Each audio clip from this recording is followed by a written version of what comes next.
출애굽기가 세 문제로 나뉘어진다고 말씀드렸어요. 그 기준점이 유대인들이 어디에 있냐에 따라서 세 군데로 나눠진다고 말씀드렸어요. 첫 번째로는 유대인들이 애굽에 있는 동안에 있었던 사건, 또 하나는 출애굽을 하여 광야에서 왔다 갔다 할 때 있었던 사건, 마지막은 이제 시내산에서 모세가 율법을 받는 사건, 이렇게 세 군데로 나눠진다고 했잖아요. 그 애굽에 있었던 사건은 1장부터 13장까지입니다. 오늘은 1장이기 때문에 유대인들 지금 애굽에 있는 상태인 거예요. 근데 오늘 본문을 보면 그 애굽에 있는 유대인들을 향한 사건을 지금 이야기하고 있는데, 우리가 좀 생각을 하고 넘어가야 될 부분이 있어요. 제가 지난주에 설명해 드릴 때 이 출애굽기는 바로는 세상이고 바로는 마귀고 애굽은 세상이다. 그리고 유대인들은 우리 기독교인들이라고 내가 말씀드렸는데, 오늘 이 본문에 나와 있는 이 유대인들은 누구를 예표하는 것일까요? 잘 생각해 보시면 말씀에 나와 있는 대로 보시면 이렇게 나와 있어요. 이 사람들은 아직 출애굽을 경험하지 못한 사람들이에요. 지금 애굽에 있기 때문에. 출애굽은 구원이라고 말씀드렸잖아요. 그러니까 아직 구원을 경험하지 못한 사람들이에요, 이 사람들. 그런데 하나님은 이 사람들을 선택을 하셨어요. 그러니까 다른 말로 말하면 하나님께 선택을 받았는데 아직 구원함을 받지 못한 사람들이에요. 여호수아서 말씀을 보면 이 사람들의 특징이 나와 있어요. 성경을 한번 보겠습니다. 여호수아 24장 23절입니다. 시작. 여호수아가 이르되 그러면 이제 너희 중에 있는 이방신들을 치워버리고 너희 마음을 이스라엘 하나님 여호와께 향하라 하나. 이스라엘 사람들이 출애굽을 했는데 여전히 뭐라고 했냐면 너희 중에 있는 이방신들을 치워버리라, 여호수아가 말하고 있거든요. 그 말은 뭐예요? 아직까지도 우상을 섬겼다, 이방신을 섬겼다. 왜? 400여 년 동안 애굽에 있었다 보니까 거기 하나님이 없잖아요. 이방신들이 얼마나 많습니까? 그 신을 섬기다 보니까 아직까지도 하나님이 아닌 이방신들을 섬겼던 거예요. 그러니까 이 사람들은 누구냐? 세 가지로 얘기해보면 이거예요. 이 사람들은 하나님께 선택받은 건 확실해요. 그런데 아직까지도 구원의 확신은 없어요. 구원의 경험은 없어요. 그리고 아직까지도 세상에 살면서 죄짓고 우상 숭배하는 사람들이다. 근데 이 사람들에게 이제 출애굽이 벌어지는 거란 말이에요. 여러분, 우리가 살다 보면 여러분들이 예수님을 믿기 때문에 이 자리에 나와 계시잖아요. 그런데 우리가 선택되기 전에, 아니 우리가 예수를 믿기 전에 가만히 우리의 인생을 살펴보자는 말이에요.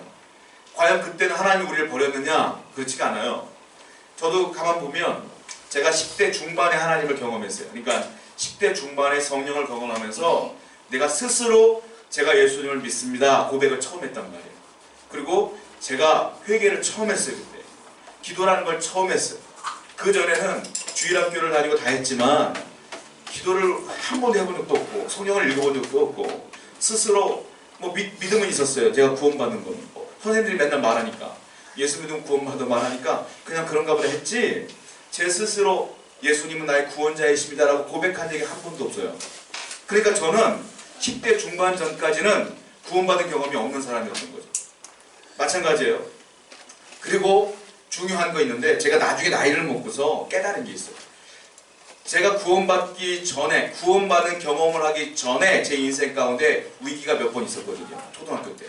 첫 번째는 지금의 애들 학교 다니면 수영을도 배우고 학교에서 배워요, 수영을. 그리고 초등학교 때 뭐 부모님이 돈 내서 뭐 수영장 수영도 배우고 그러잖아요. 저는 시골에 살았기 때문에 수영장 이렇게 어디 있습니까? 어린 시절 때. 지금은 물이 맑고 그렇지만 옛날에 시냇물이 많았어요. 물도 맑았고, 그리고 친구들과 함께 그 고기 잡으러 갔다가 거기서 수영도 배우고 그러잖아요. 근데 정확한 수영은 아니고 일명 개수영이라고 하잖아요. 그걸 배우고 그랬단 말이에요. 친구들이 막 수영을 하는 거예요. 부러워서 저도 돌 같은 거 붙들고 혼자 물장구 치다가 혼자 수영, 혼자 물에 뜨는 거 경험하면서 수영 배웠단 말이에요. 그때 뭐 거머리도 있고 뱀도 다니고 막 그랬어요, 물에. 자, 그런데 제가 수영을 처음 배울 때 혼자 친구들 막 놀 때 혼자 돌 갖고 막 놀고 있었단 말이에요. 근데 수영을 한 번도 못 해봤기 때문에 물에 가라앉았어요, 제가. 근데 올라오려고 하는데 안 올라가는 거예요. 저는 죽을 줄 알았어요. 근데 마치 거기 친구 한 명 있었는데 그 친구가 저를 손잡고 쑥 올려갖고 제가 살았어요, 그때. 그때는 몰랐는데 지금 생각해보니까 그래요. 친구가 그랬거든요. 너 참 운이 좋아. 내가 거기 있으니까 산 거예요. 지금 생각해보니까 운이 아니야. 하나님이 거기에 역사하신 거라고 저는 믿어요. 자, 그런데 중요한 게 제가 그전에는, 그 순간에는 내가 예수님 믿습니다라고 경험한 적이 없었던 사람이란 말이에요. 근데 지금 생각해보니까 하나님의 은혜야. 무슨 말일까요? 자, 이 사람들은 구원의 경험은 없음에도 불구하고 하나님의 애굽에 있는 이스라엘 사람들은 선택하신 거예요. 선택하셨는데 그 은혜가 있어요. 또 그런 경험이 있었거든요. 지금은 마트에 가면 애들 갖고 놀으라고 플라스틱으로 칼도 막 팔고 그래요. 그 부모님 그 칼 가지고 남자애들 보면 칼 싸움도 하고 그러잖아요. 로봇도 사고. 저는 그런 게 없었기 때문에 길 가다가 보면 나무떼기 이렇게 매끈한 나무가 있으면 잡아다가 친구들끼리 그렇게 칼싸움 있어요. 어느 날 그거 가지고 친구들하고 칼싸움하고 노는데 나무가 썩었나 봐요. 친구께. 얘가 딱 때렸는데 저를 막았거든요. 막았는데 나무가 부러진 거야. 부러지면서 어딜 때리냐면 제 눈을 때렸어요. 눈을 때렸는데 너무 아팠는데 일어나 보니까 이게 구름 낀 것처럼 뿌옇게 안 보이더라고요. 그 친구가 놀랐어요. 제 나름대로는 안심시켜준다라고 괜찮을 거야. 집에 가. 그리고 저는 집에 갔어요. 집에 가서 누워있으면 괜찮을 거야. 누워있었거든요. 어머니하고 아버지가 이제 맞벌이를 했기 때문에 밤늦게 오셨어요. 눈을 떴는데 밤에 눈을 떴는데 여전히 더 안 보여. 그때 어머니가 보시면 놀랐어요. 그리고 어머니 기도를 굉장히 많이 했을 것 같아요. 그때부터 안과를 찾아다니는데 좋은 안과나 안과를 다 찾아봤는데 뭐라고 말하냐면 이 아이의 눈은 실명될 겁니다 라는 진단이 나왔어요. 제 왼쪽 눈이거든요. 실명된다는 진단이 나왔어요. 어머니 기도하시면서 어떤 안과를 갔는데 거기 입원실이었는데 유명한 안과래요. 그래서 그 안과 옆에다 방을 하나 얻었어. 어머니. 그리고 저를 거기 누워놓고 의사가 24시간 동안 움직이면 안 된대요. 그래서 거기 누워서 한 달 동안 제가 그 방에서 움직이지 않고 살았거든요. 그런데 다행스럽게 실명은 안 됐어요. 그 눈이 굉장히 안 좋았어요. 안경을 썼는데 나중에 하나님의 은혜로 이게 눈이 회복되어지기 시작하는데 정상이보다 더 좋아졌어요. 지금은. 이게 예전에 1.5까지 갔다 지금 1.2 정도 떨어졌어요. 눈이 왼쪽이. 저는 지금 생각해보니까 그때 그 사건 있을 때 저는 하나님을 구원해본 하나님께 고백해본 적이 없어요. 근데 지금 생각해보니까 그래. 하나님이 나를 선택하셔서 지금 이렇게 인도하시려고 이런 경험들을 하게 하셨나 보다 라는 생각이 들어요. 마찬가지예요. 이스라엘 사람들은 지금 구원의 경험이 없어요. 여전히 핍박받고 고난받고 노예 생활하고 있어요. 그런데 하나님의 은혜가 있고 하나님의 선택이 있어요. 왜? 하나님이 선택했으니까. 여러분도 마찬가지예요. 내가 왜 여기까지 왔느냐? 내가 이제 왜 교회를 다니며 왜 예수를 믿게 되었느냐? 가만히 생각해 보세요. 그 과정 가운데. 누군가가 전도했는데 딴 때는 다 싫었는데 그날만큼은 내 마음이 동한 거 아니에요. 그거 왜 그랬을까요? 하나님의 선택된 백성이기 때문에 은혜가 있었던 것이다 라는 거예요. 지금 이런 은혜가 여기 있어요. 지금. 자, 우리 말씀 하나 볼게요. 창세기 15장 13절부터 14절입니다. 시작. 여호와께서 아브라함에게 이르시되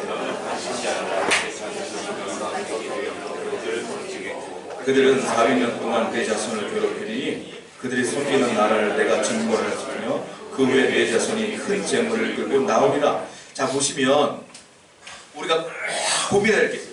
이스라엘 사람들을 하나님이 선택한 게 맞다면 왜 애굽에서 그렇게 고통받게 했느냐 이거예요. 왜? 그들은 얼마나 기도했겠어요. 살려달라고. 근데 왜 하나님이 가만 놔뒀냐는 거예요. 자, 질문이 하나 있어요. 하나님은 도대체 그 이스라엘 백성들을 언제 건져내느냐 이거예요. 언제 건져낼까요? 오늘 말씀 보세요. 창세기 말씀. 언제요? 잘 보세요. 그들이 400년 동안 내 자손을 괴롭힐 것이다.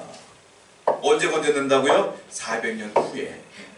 400년이라는 날짜가 딱 정해져 있어요. 누가 정한 거예요? 하나님이 정하는 거예요. 이스라엘 백성들이 아무리 고통스럽다고 외쳐도 하나님이 정한 때에 구원받는 거예요.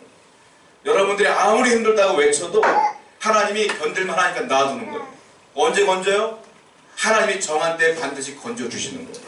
하나님이 정한 때에 반드시 역사하시는 거예요. 이걸 믿는 게 뭐예요? 그게 믿음이에요. 여러분 아무리 힘들고 어려워도 주의 백성은 망하지 않습니다. 하나님이 정한 때에 반드시 역사하셔요. 이걸 믿는 게 믿음이에요. 이스라엘 백성들도 이 예언의 말씀을 알았을 거예요. 그래서 힘들지만 어렵지만 계속 기도하고 있는 거예요. 계속. 그때가 언제인지 모르기 때문에. 자, 오늘 본문 말씀에 핵심 말씀이 등장을 해요. 출애굽기 1장 12절 말씀 한번 읽어보겠습니다. 시작.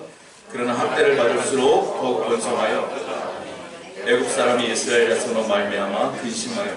중요한 두 단어가 등장을 하는데 첫 번째가 학대입니다. 학대. 이스라엘 백성들이 400년 동안 뭘 당했어요? 학대를 당했어요. 학대를. 근데 어떤 일이 벌어졌어요? 번성했어요. 학대를 당하면 망해의 정상 아닙니까? 어려워야죠. 그런데 놀라운 결과가 나와요. 뭡니까? 번성했어요, 점점. 이게 오늘의 결론이에요. 뭡니까? 하나님 믿는 사람들은 학대를 받으면 받을수록 망하는 게 아니라 학대를 받으면 받아도 번성하고 번성하고 번성하는 거예요. 교회는 학대를 받아도 번성하는 거예요. 이것이 하나님의 뜻이다. 여러분 기억하시기 바라요. 여러분들이 아무리 어렵고 힘들고 어렵게 힘들어도요, 반드시 여러분들의 마지막에는 승리로 끝난다. 번성으로 끝난다. 이게 오늘의 교훈의 말씀이에요. 자, 그렇다면 중요한 단어 학대. 도대체 이스라엘 백성들이 어떻게 학대를 받았을까요? 왜 학대를 받았을까요? 그 부분을 한번 볼게요. 본문 말씀입니다. 8절이에요. 시작. 요셉을 알지 못하는 새 왕이 일어나. 우리가 그냥 요셉을 알지 못하는 새 왕, 요셉을 전혀 모르는 왕이구나. 아, 10월에 흘렀으니까, 요셉이 죽었으니까 요셉을 모르는 왕이 왔구나 라고 생각하시면 달라요. 뜻이 달라져요. 어떻게 되는 거냐면 히브리어에 보면요, 알다와 알지 못한다는 단어의 뜻이 있어요. 자, 먼저 예를 들자면 이런 거예요. 요셉이 어떤 인물이었느냐? 요셉을 쉽게 설명하자면 우리나라의 이순신 장군 같은 존재야. 그러니까 세종대왕 같은 분이야. 초등학교 애들한테 물어봐요. 너 누구 존경하니? 그러면 둘 중에 하나야. 쌍벽을 이뤄 두 분이. 이순신 장군 아니면 세종대왕. 그렇잖아요? 그럼 이스라엘 사람들이, 아니 애굽 사람들이 모를 리 없는 인물이 있는데 그 사람이 요셉이야. 왜? 애굽이 망할 수밖에 없는, 가뭄으로 멸망할 수밖에 없는 그 상황에서요. 그 애굽의 총리로 있으면서 애굽을 완전히 풍성한 나라로 바꾼 사람이 요셉이에요. 이 요셉은 쉽게 말하면 위인이에요, 위인. 그러니까 여기 보면 요셉을 알지 못하는 새 왕이 일어났다? 이 왕이 요셉을 몰랐을까요? 그럴 리 없어요. 여기서 모른다는 건 지식적으로 몰랐다는 의미가 아니에요. 이 왕도 요셉이 누군지를 알아요. 대단한 분인 거 알아요. 그런데 여기 뭐라고 썼어요? 요셉을 알지 못한다. 왜 그랬느냐? 히브리어에는 안다라는 단어는 또 다른 뜻이 있는데 사랑한다는 뜻이에요. 알지 못한다는 건 모른다는 뜻도 있지만 사랑하지 않는다는 뜻도 있어요. 그러니까 이 말은 무슨 말이냐면 요셉을 알기는 아는데 별로 좋아하지 않는 왕이 됐다. 요셉을 적대시하는 왕이 됐다. 이 말이에요. 요셉을 모른다는 게 아니에요. 요셉을 좋아하지 않는 왕이 된 거예요. 왜 요셉을 좋아하지 않았을까요? 그 역사적 배경이 있어요. 이 한 절 뒤에 역사적 배경이 있어요. 자, 요셉이 있었던 애굽의 왕조는 15대와 16대 왕조였어요. 그거를 이때는 이제 18대 왕조이기 때문에 구왕조라고 불러요. 그러니까 15대, 16대 때 요셉이 총리로 있었던 거예요. 그때 왕은 누구냐? 힉소스 왕조라고 했는데 그 힉소스 왕조가 누구냐? 셈족이에요. 셈족이 애굽의 북부 지방에 있었는데 이 사람들이 말병거와 전차를 가지고 내려오면서 애굽을 점령했어요. 그래서 그들이 왕이 됐단 말이에요. 셈족은 누구냐? 쉽게 말하면 유대인, 아랍인, 이 사람들이 셈족이에요. 얼굴이 좀 허옇잖아요. 이집트 보면 아프리카 대륙이 있음에도 불구하고 검은 분이 있고 허연 분이 있어요. 보면 이집트는 약간 애매한 아프리카 같아. 셈족이 섞여 있어서 그래요. 셈족이 그때 15대와 16대 왕이 있었단 말이에요. 요셉이 언제 총리가 됐느냐? 셈족이 왕권을 쥐고 있었을 때에 총리가 됐어요. 그래서 요셉이 노예로서 총리가 됐음에도 불구하고 많은 사람들이 반대하지 않았잖아요. 왜 반대하지 않았냐면 똑같은 셈족이었기 때문입니다. 그렇기 때문에 요셉이 총리가 됐어도 아무렇지도 않았던 거예요. 그런데 문제가 생겼어요. 17세기에 함족은 말 그대로 아프리카 사람이에요. 얼굴이 검은 분들이에요. 그 함족이 밀려나 있다가 그 정권을 회복하기 시작해요. 그러다 18대 아흐모세 1세라는 사람이 정권을 완전히 찬탈해버려요. 그리고 셈족을 다 밀어내버렸어요. 그래서 지금 18대 왕조부터는 누가 왕권을 갖고 있냐? 함족이 왕권을 잡고 있는 거예요. 얼굴 까만 분들이. 그러니까 이 함족의 아흐모세 1세 이후에 투트모스 1세, 투트모스 2세, 3세 이렇게 넘어가거든요. 자, 아까 읽었던 말씀 가운데 국고성을 이스라엘 사람들이 건설하게 되는데 국고성 비동가 람세스를 건축하게 돼요. 이 노예 생활로서 이걸 건축하게 한 사람이 누구냐? 투트모스 2세예요. 그리고 출애굽을 했잖아요. 출애굽을 할 때가 1446년이에요. BC. 그때 왕은 누구냐? 투트모스 3세예요. 그러니까 이때 왕권은 누가 쥐고 있는 거예요? 함족이 쥐고 있는 거예요. 근데 요셉은 누구예요? 셈족이야. 그러니까 요셉을 알긴 아는데 싫은 거야. 자기들의 왕권을 이제 탄탄했는데 이 요셉을 좋아할 리가 없잖아요. 그러니까 요셉을 알지 못하는 새 왕이 일어나서 애굽을 다스렸다 이렇게 나오고 있는 거예요.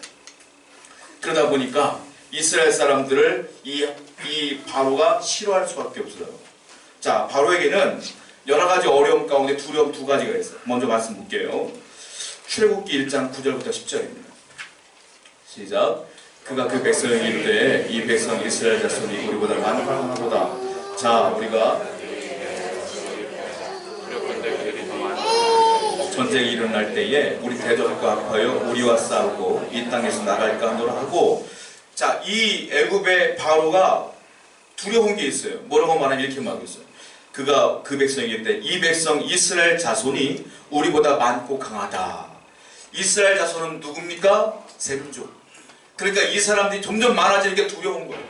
첫 번째, 이 바로에게 두려움이 있었어요. 뭡니까? 첫 번째, 이 셈족이 많아지는 거, 유대인들이 많아지는 게 두려워. 왜? 이 사람들이 자기들이 몰아냈던 셈족과 결탁하여 다시 왕권을 회복할까봐 두려운 거예요. 이게 첫 번째 두려움이에요. 두 번째 두려움이 있어요. 뭐냐면 고민돼. 이 사람들이 있으면 내 왕권이 위기가 오고, 이 사람들을 내보내자니 수백만의 사람이 나가버리니까 노예가 없어지는 거잖아요. 그러니까 이 노동력이 없어지는 거야. 그러니까 이게 고민돼. 있어도 고민, 나가도 고민이요. 이 바로에게는. 그러다 보니까 남겨놓고 이렇게 하자라고 핍박 정책을 피는 거예요. 그때 그 다 배경이 있어요. 첫 번째 정책을 핍니다. 그건 뭐냐면 노동을 아주 강요하기 시작해요. 말씀 볼게요. 본문 11절부터 14절입니다. 시작. 감독들을 그들 위해 세우고 그들에게 무거운 짐을 지어 괴롭게 하여 그들에게 바로를 위하여 북고성 비돔과 라암셋을 건축하게 하니라. 그러나 학대를 받을수록 더 공성하여 퍼져나가니 애굽 사람이 이스라엘 자손으로 말미암아 근심하여 이스라엘 자손에게 일을 엄하게 시켜 어려운 노동으로 그들의 생활을 괴롭게 하니 곧 흙 이기기와 벽돌 굽기와 농사의 여러 가지 일이라. 그 시키는 일이 모두 엄하였더라. 엄청나게 일을 시켜요. 아침에 일어나자마자 일을 시켜요. 벽돌 만들어라, 벽돌 구워라, 그리고 날라라. 난리가 났어요. 언제까지요? 밤 될 때까지 계속 일만 시키는 거예요. 밥은 조금 줘. 그럼 이 사람들이 어떻게 해요? 이게 왜 이렇게 시켰느냐면 이스라엘 사람들이 점점 늘어나는 게 부담스러운 거예요. 이 바로는. 그러다 보니까 노동을 강요하다 보면 지칠 거 아니에요. 사람이 일하다 보면. 그럼 밤에 금방 잘 거다. 그러면 번성할 수가 없을 것이다 라고 생각했던 거예요. 그런데 하나님의 은혜가 어떻냐면 그럼에도 불구하고 이런 핍박 정책이 있었음에도 불구하고 이스라엘 백성은 점점 번성해. 이게 희한한 일이에요. 계속 번성하는 거예요. 그래서 이 사람들이 또 다른 정책을 펴요. 안 되겠다. 이번에는 강압적으로 잘라버려야겠다. 어떻게 하느냐? 유아 학살 정책을 펴요. 아들을 낳으면 다 죽여라 하고 산파들에게 명령을 하는데, 애굽에 있었던 히브리 산파가 이 당시에 한 1000여 명 있었어요. 1000여 명을 다 불러다가 협박을 하는 거예요. 유대인들이 아기를 낳으면 너희들이 갈 텐데 남자면 다 죽여라. 안 그러면 너희들 집안을 다 내가 말살시킬 것이다. 이렇게 명령을 내렸어요. 근데 어떤 일이 벌어집니까? 자, 본문 말씀 볼게요. 15절과 16절입니다. 시작. 애굽 왕이 히브리 산파 시브라라 하는 사람과 부하라 하는 사람에게 말하여 이르되 너희는 히브리 여인을 위하여 해산을 놓을 때에 그 자리를 살펴서 아들이여든 그를 죽이고 딸이여든 살려두라 하랬습니다. 유학살을 펼친 거예요. 그런데 이 산파들이요 아이를 안 죽여요. 살려줘요. 자, 보세요. 19절 말씀 보세요. 본문 시작. 산파가 바로에게 대답하되 이르기 전에 해산하였더이다 하니라. 여기 보니까 산파가 이렇게 얘기를 해요. 우리가 갔더니 아들을 낳았는데 내가 죽이려고 했는데 이미 히브리 사람들은 건장하기 때문에 내가 도착하기 전에 아기를 낳았다. 그러니까 못 죽였다. 당신의 명령은 내가 받을 때 죽이라고 했는데 내가 못 받았으니까 못 죽인다. 이렇게 얘기를 하는 거예요. 그래서 바로가 그렇게 얘기했으니 거짓말한 거잖아요. 어떻게 보면. 어떤 분들이 그래요. 선한 거짓말할 때가 있어요. 어쩔 수 없이 거짓말할 때가 있어요. 제가 어떤 분이 그러더라고요. 아니 성경에 거짓말하는 말이 있대요. 어디 있냐니까 이 말씀을 얘기하더라고요. 산파가 바로에 거짓말하지 않았느냐. 여러분 잘 보세요. 이 말씀은 거짓말하라는 말씀이 아니라 바로가 위협하잖아요. 내가 너 죽일 거야. 그런데 산파가 그 나를 죽일 수 있는 바로를 두려워하지 않고 누구를 두려워해요? 하나님을 두려워하잖아요. 이게 그 구절이에요. 그걸 강조하는 거예요. 믿음은 뭐냐? 나를 죽이려는 사람을 두려워하는 것이 아니라 그 뒤에 있는 하나님을 두려워하는 것이 진짜 믿음이다라는 거예요. 여러분, 환경이 두려운 게 아니라, 사람이 두려운 게 아니라 하나님을 경외하는 것이 진짜 좋은 믿음이에야 그래야지 하나님의 축복을 받아요. 왜요? 말씀 보세요. 본문 21절 보십시오. 시작. 그 산파들은 하나님을 경외하였으므로 하나님이 그들의 집안을 흥하게 하시니라. 집안이 잘 되기 위해서는 여호와를 경외하라. 하나님을 경외해야 내 집안이 흥황합니다. 할렐루야. 이것이 진리예요. 이 말씀을 주시려고 하나님께 말씀하시는 겁니다. 그런데 바로가 더 화가 났어요. 이번에 뭐라고 말하냐면, 야, 너희 산파, 너희가 아기 받을 때 죽이라고 내 명령 바꿀게. 그냥 갔는데 남자애가 태어나서 나일강에 던져버려라. 이 명령을 내린 거예요. 그냥. 그때 모세가 나일강에 던져지죠. 그래서 모세가 영도자가 되는 거예요. 여러분, 바로는 마귀의 마음을 갖고 이스라엘 사람들을 전멸시키려고 했으나 놀라운 건 하나님의 은혜가 있어서 더욱더 번성케 하시고 나중에 모세가 이스라엘을 이끌게 되는 계기가 되는 사건이 벌어지게 되는 거예요.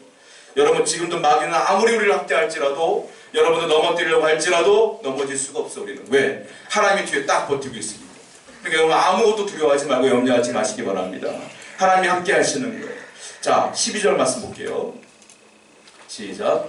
그러나 학대를 받을수록 더 번성하여 포도나니 애굽 사람이 이스라엘 자손으로 말미암아 근심하여. 하나님은 바로와 타협하지 않아요. 바로의 꿈이 나타나서, 바로야 너 왜 그러니? 너무 심한 거 아니냐? 내가 양보할 테니까 너 이것만큼은 지켜줘라. 애들 죽이지 마라. 이렇게 설득하고 타협하지 않아요. 하나님은 아주 바로를 타협하지 않으려고 끊어버려요. 너 그럴 거냐? 좋다 이거예요. 그런데 학대를 받을수록 어떻게 돼요? 이스라엘 백성들에게 축복을 더하심으로 말미암아 더욱더 번성하여지더라. 하나님은 타협하지 않아요. 하나님은 마귀와 타협하지 않아요. 성도도 마찬가지예요. 세상과 타협하면 안 돼요.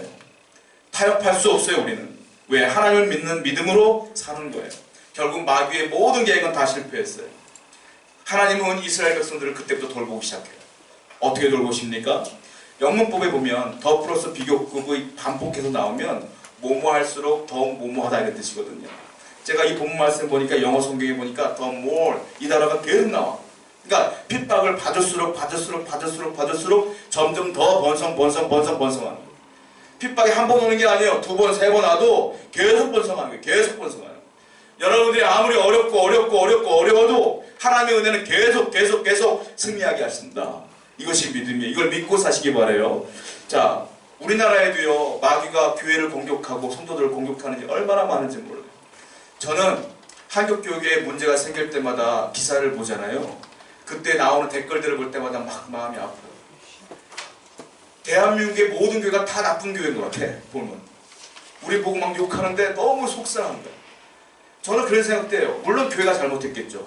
그러나 전체가 다 잘못했습니까? 교회가 다 나빠요? 아니에요. 교회만큼 좋은 일 하려고 애쓰는 교회가 어디 있어요, 선생님? 근데 몇몇 교회 때문에 그걸 부각시키는 일을 누가 하느냐? 좀 마귀가 한다고 생각해요. 세상의 교회를 멸망시키기 위한 계획이라고 생각해요. 여러분들 천주교회 교황 대단한 분이시잖아요.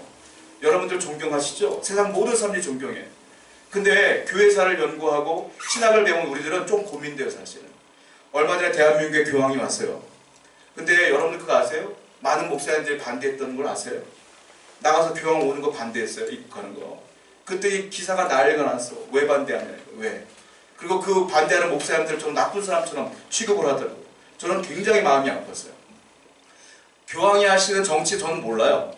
그냥 종교적으로 볼 때 상당히 문제 있어요, 사실. 왜냐? 성경적으로 볼 때는 교황이라는 제도는 있어서는 안 되는 제도예요, 사실은. 그분이 거의 하나님 역할을 하잖아요. 우리는 하나님 믿는 사람이지 거치는 사람이 아니잖아요. 바로 우리 예수님 때문에 예수님이 기도할 수 있잖아요. 근데 그런 것 때문에 댓글을 봤던 이런 기사가 있더라고요. 왜? 교황이 오면 모든 신자가 다 천주교로 뺏길까봐 걱정되냐? 막 이런 댓글도 있더라고요. 얼마나 기독교를 무시하면 그런 댓글 쓰나 이 생각 들어요. 제가 교회사를 배울 때 여러분들 1572년도에 프랑스에서 바돌로메의 날에 대학살이 있었어요. 예전에 1572년도에 그거를 지시한 사람이 교황이거든요. 근데 누구를 죽였느냐? 예수님을 성경대로 믿자 했던 그리스도인들을 다 죽였어요. 7,000명을 죽였어요, 그 자리에서. 그리고 그 프랑스 전역에 있는 모든 그리스도를 다 색출해 죽였는데 몇 명을 죽였냐면 7만 명을 다 죽였어요. 7만 7천 명이 죽은 거야. 누구 때문에? 교황 때문에. 성경대로 믿자고 한 그 이해였기 때문에. 저는 그래서 별로 좋아하지 않아요, 사실. 여러분, 오늘날 많은 사람들이 많은 위장을 통하여 교회를 핍박해요. 심지어 어떤 목사님은 요한계시록 강의하실 때 적그리스도라는 단어가 나와요. 요한계시록에. 적그리스도가 누구냐? 그 얘기할 때 누구는 히틀러였다, 누구는 스탈린이었다, 이런 얘기들 하거든요. 근데 세월이 흘러보니까 아니야, 그 사람들이. 지금 많은 분들은 무슨 얘기를 하냐면 교황이 적그리스도가 될 확률이 높다, 이렇게 강의하는 분들도 있어요, 사실. 그러니까 굉장히 문제가 있다는 거예요, 사실은. 여러분, 성경 말씀 볼까요? 자, 출애굽기 3장 7절과 8절입니다. 읽어보겠습니다. 시작. 여호와께서 이르시되 내가 애굽에 있는 내 백성의 고통을 분명히 보고 그들이 그들의 감독자로 말미암아 부르짖음을 듣고 그 근심을 알고 내가 내려가서 그들을 애굽인의 손에서 건져내고 그들을 그 땅에서 인도하여 아름답고 광대한 땅, 젖과 꿀이 흐르는 땅, 곧 가나안 족속, 헷 족속, 아모리 족속, 브리스 족속, 히비 족속, 여부 족속의 지방에 데려가려 하노라. 자, 그들의 핍박이 왔잖아요. 애굽 사람들로 인해서 핍박을 했는데 이겼단 말이에요. 어떻게 이겼을까요? 첫 번째, 이스라엘 사람들은 그 어려움이 왔을 때 뭘 했느냐? 기도합니다. 자, 말씀 보세요. 여기 보면 7절에 부르짖음을 듣고 그 근심을 알고, 하나님이 그들의 부르짖음을 들었다. 어려울 때 뭘 해야 됩니까? 기도해야 돼요. 성도들이 보면 기도회 때 안 나오던 분들이 올 때가 있어, 종종. 그분들은 물어보면 다 삶에 어려움이 생긴 거야. 우리는 어려울 때 기도해. 평안할 땐 기도 안 해. 어려울 때 기도해. 그러니까 하나님이 그래, 알았어, 기도시키기 위해서 뭘 해요? 어려움을 주는 거야. 여러분, 고난이 온다는 건 나보고 기도하라는 뜻이에요. 내가 어려움이 온다는 건 기도하라는 뜻이에요. 기도하라는 뜻인지 못 알아듣고 기도 안 하면 망하는 거예요. 어려움이 오면 기도하시기 바랍니다. 이스라엘 백성들은 기도를 놓치지 않았어요. 그래서 이길 수 있었어요. 그리고 또 어떤 행위를 했습니까? 기도하면서 끝까지 메시아가 올 것을 믿었어요. 믿는 거예요. 언젠가 해결될 걸 믿는 거예요. 끝까지 믿는 거예요. 대표적인 사람들이 히브리 38. 바로가 죽인다고 해도 믿는 거야. 하나님이 오실 거야. 믿는 거야. 내가 지금 목숨의 위협이 있어도 오실 거야. 믿는 거야. 타협하지 않아요. 여러분, 제가 아까 그 교회 탄압에 대한 이야기 했는데 전 세계 종교 중에 탄압받는 종교가 기독교예요. 사실은 전 세계적으로 볼 때. 성경을 믿는 기독교가 탄압을 많이 받아요. 이라크가 생각보다 기독교인이 많아요. 이슬람 국가지 않습니까? 기독교인이 많아요. 원래 1,500만 명 정도가 있었어요, 기독교인. 근데 그 사람들이 교회를 다 파괴해버리고 다 핍박했던 지금은 그래도 많아. 40만 명 정도 남았어요. 다 줄었죠, 그래도. 그렇게 핍박을 받고 있어요. 시리아는 이슬람 내전 중이에요. 시아파와, 알다시피 우리가 시아파와 수니파가 싸우고 있잖아요. 그러니까 전쟁 중이다 보니까 요르단으로 다 300만 명 정도의 난민이 도망갔어요. 지들끼리 싸워. 지들끼리 싸우는데 밤만 되면 합쳐서 뭐 하는지 아세요? 지금도?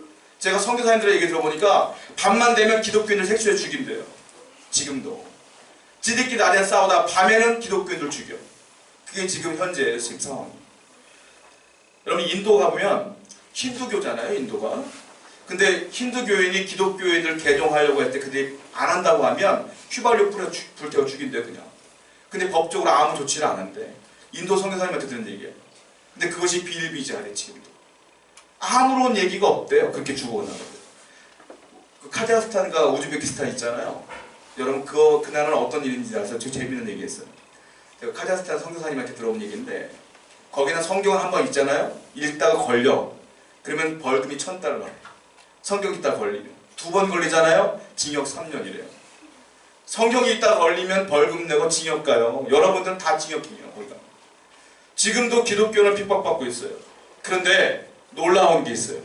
기독교가 줄어듭니까? No, 아니에요. 점점 번성해요. 제가 이제 3월 제가 5일날 부산으로 훈련받으러 가는데, 훈련받을 때마다 제가 늘 느끼는 게 세계의 여러 목사님들이 오셔요, 거기에 훈련받으러. 근데 중국인 목사님들, 그리고 중국인 선교사님들, 그리고 중국인 그 성도들이 같이 올 때가 있어요. 제가 간증을 한번 들어봤는데 거기서 그래요. 중국이 기독교를 핍박을 엄청나게 합니다. 그런데 교회인들이 점점 늘어나요. 거기 예배를 어떻게 드는지 아세요? 찬송을 3시간 해요, 3시간. 찬송을 3시간을 하다가 목사님, 이제 어떤 한국 목사님이 부흥사로 왔는데 찬송을 3시간을 하더래요. 근데 이제 예배 드리는데 말씀을 전할 거 아니에요. 설교를 자기가 준비한 1시간 반짜리 설교를 하는 거야. 내려가려고 하는데 성도들이 막 들고 일어나는 거야. 찬송을 3시간 했는데 설교가 1시간 반이 뭐냐고. 그리고 이분이 내일 해야 될 설교까지 또 한 거야. 그 3시간을 설교했어요. 그것도 모자라대. 그 다음날 할 것까지 땡겨서 또 했어. 4시간 반을 설교했어요. 그랬더니 만족하더래요. 그렇게 예배를 드리는 데가 중국이에요. 그 중국 기독교들이 굉장히 늘어나요. 아프리카도 마찬가지예요. 여러분, 전 세계적으로 기독교가 핍박을 받아요. 그런데 기독교는 번성해요. 한국교회가 핍박을 받고 어렵다 이런 말 하지 마세요. 한국교회 어렵지 않아요. 어려울수록 하나님의 은혜가 더 넘칠 줄로 믿습니다.